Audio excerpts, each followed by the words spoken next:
Hi guys, and welcome to episode 27 of the Splat Report. The Splatoon scene was a little slow this week, so I decided to put out a kind of a special video, one that I've been mulling over for a little while that I wanted to do. Today we're going to go over the lean appendix that he put out. This just a few abilities that I think the appendix and the graphs in it really show why you see these abilities in so many builds. So that's what I'm going to go over.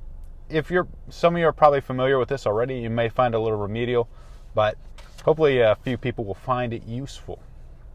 All right, first thing I want to do is go over ability points, just to be 100% clear. So what ability points are is basically the value that a sub and a main have. So each sub ability is worth 3 points. Each main ability is worth 10 points. So you have a total of 57 ability points available to you. So now that's like 27 sub ability points and 30 main ability points. So when you see this in some of the on the charts, you'll know what it is. All right, first off, let's look at quick respawn. As you can see with this, it's a really gentle curve, and there's not a lot of diminishing returns when it comes to stacking quick respawn. This is why you see a lot of people, quick respawn's already good, but this is one other reason why you see people stacking so much quick respawn, is because you just continue to get a lot out of it even after you use more than a main of QR. So it's pretty common, I think, to see quick respawn and then like 2 to 3 subs of it, sometimes 2 mains. It varies, but you'll usually see at least a main and a few subs of QR. And the main reason people are using QR is it sort of mitigates the risk when you're making aggressive plays, and when things go bad, like you die twice in a row on defense, it helps you get you back in the fight quicker, which sort of lowers the other enemy's team of their window of opportunity to make some plays. Now the next thing I want to go into is Special Saver. And if you look at this, the first 2 percentage points, and even like really going to the main, is a really high curve. You see this going up so super quick. This means you're getting a lot of benefit for those points. Basically, the more it goes horizontal, the more diminishing returns you are getting. So when you see those first points, the first point, you retain an extra 9% of your gauge, essentially. I'm rounding a bit. You can see the exact numbers on the appendix. Second, you get an extra 5%. So 2 points, you're going to save 14% of your gauge. And this isn't like your total gauge. This is the gauge you filled. So like if you filled it halfway, you'll normally lose 50% of that, so you'll go to like 25. But with this, we'll go to 25. I don't know the math on that. It's too much right now. But basically, it's a small investment, and you get a very large gain. That's why you're seeing people throw like 1 or 2 sub abilities into almost every build, because you're going to save a lot of special, especially in the long run when you're dying like 10 times a game. That means a lot. That means like an extra special or 2.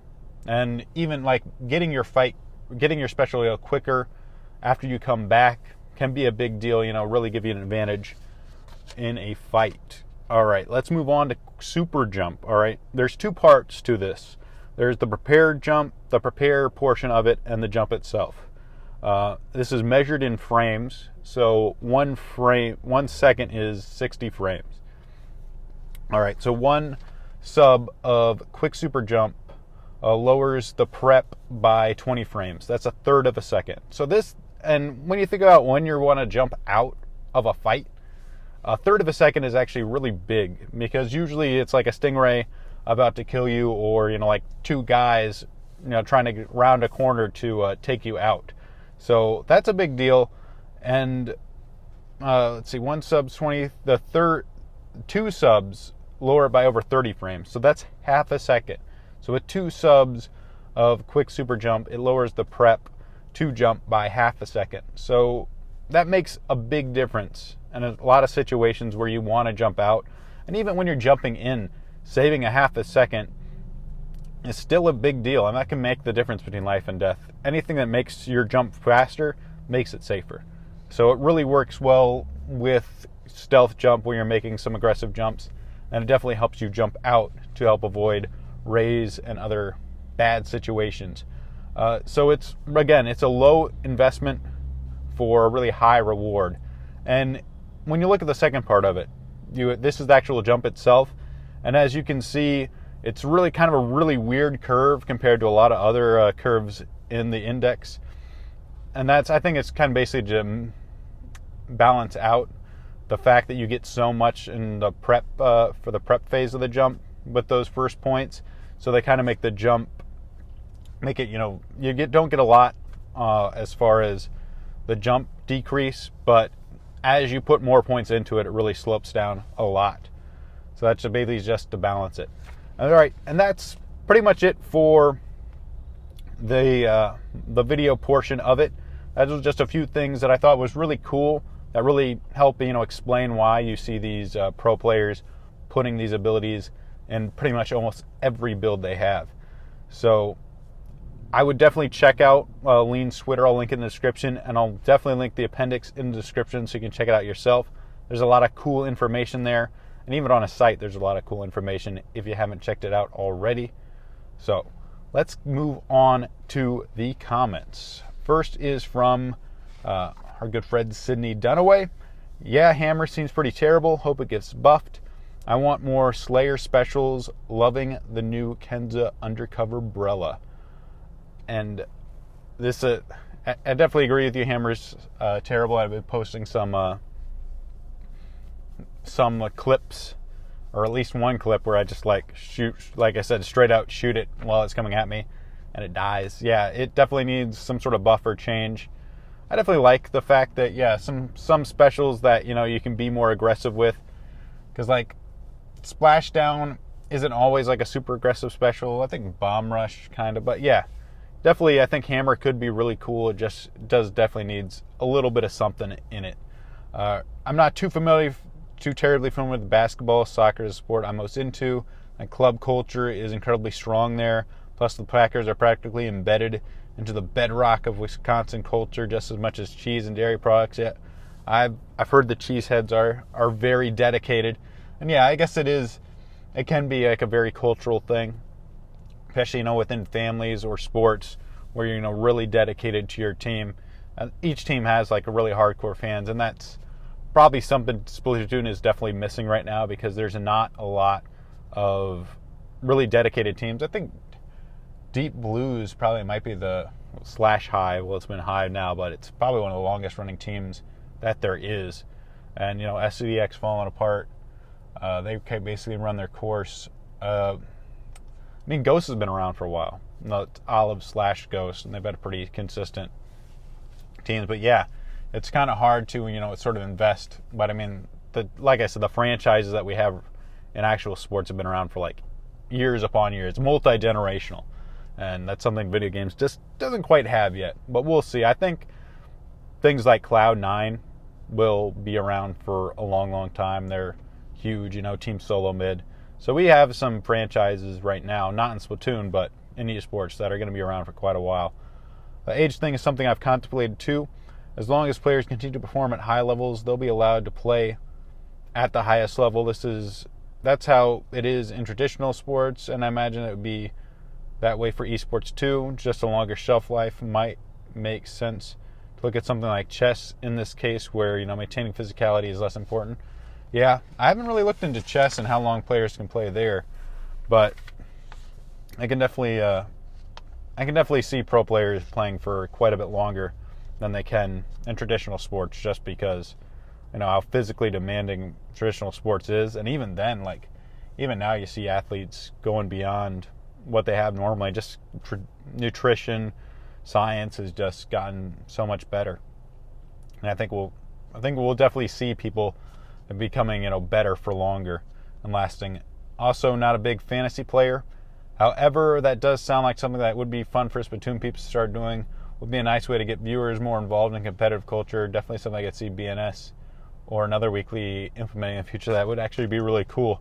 I hadn't thought about that myself, but That would be really interesting as long as we could get like the stat tracking thing down. That's really something I hope for Splatoon 3.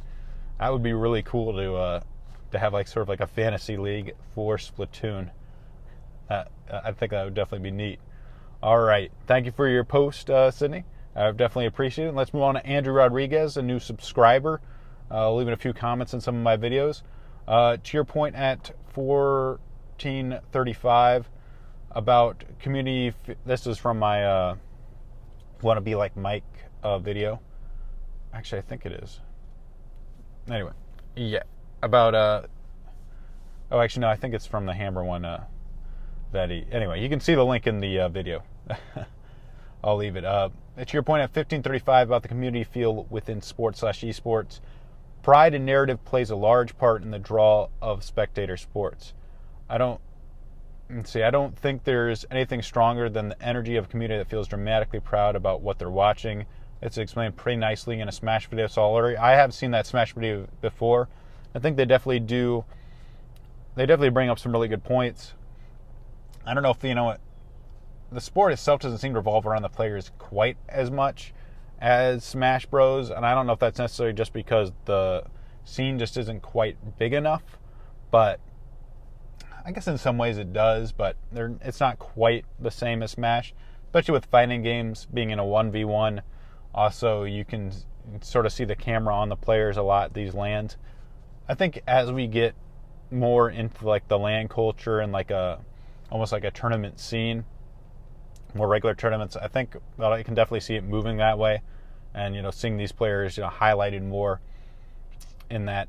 And I definitely agree that sort of the drama about the sport definitely helps really ratchet up the energy and feel of it. So that's definitely true.